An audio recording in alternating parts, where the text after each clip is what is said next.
Once again, it's a privilege to be welcome to your home. Today we are reading from John chapter 13, verse 21 to 33.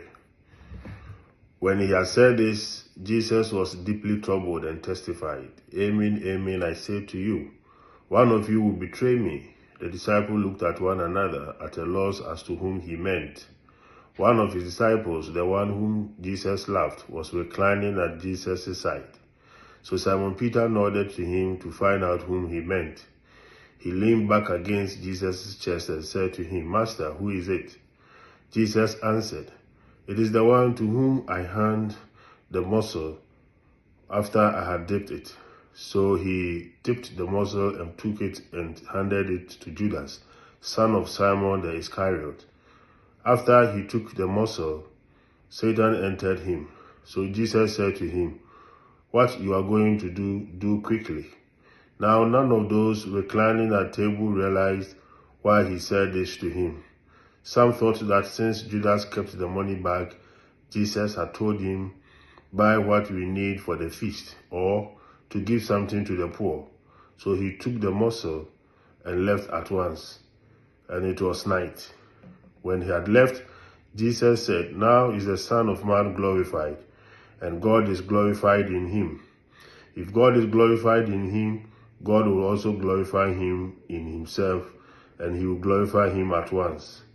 My children, I will be with you only a little while longer. You will look for me, and as I told the Jews, where I go, you cannot come. So now say it to you." Jesus is portrayed in the reading as showing a particular sign of affection to Judas. For a host to take a morsel of food and dip it in the sauce and give it to one of the guests was a gesture of honor and affection in that culture. Jesus' final outreach of love to Judas, enacted in the gift of the morsel, is rebutted. On receiving the morsel, Judas promptly leaves the company of Jesus and the other disciples and goes out into the darkness of the night. Jesus' love for Judas was never in doubt. Yet, Jesus seemed helpless before the freedom of Judas to refuse his love. The Lord's love for us is never in doubt, but he can never force our loving response. Even Judas' dark deed would serve God's greatest purpose, rooted in God's love for the world. We are reminded that even our failings can somehow serve God's purpose of drawing all people to himself through his Son.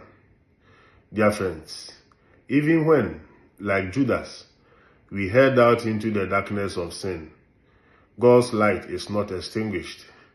The light of God's love continues to shine and pursue us. Shalom, peace.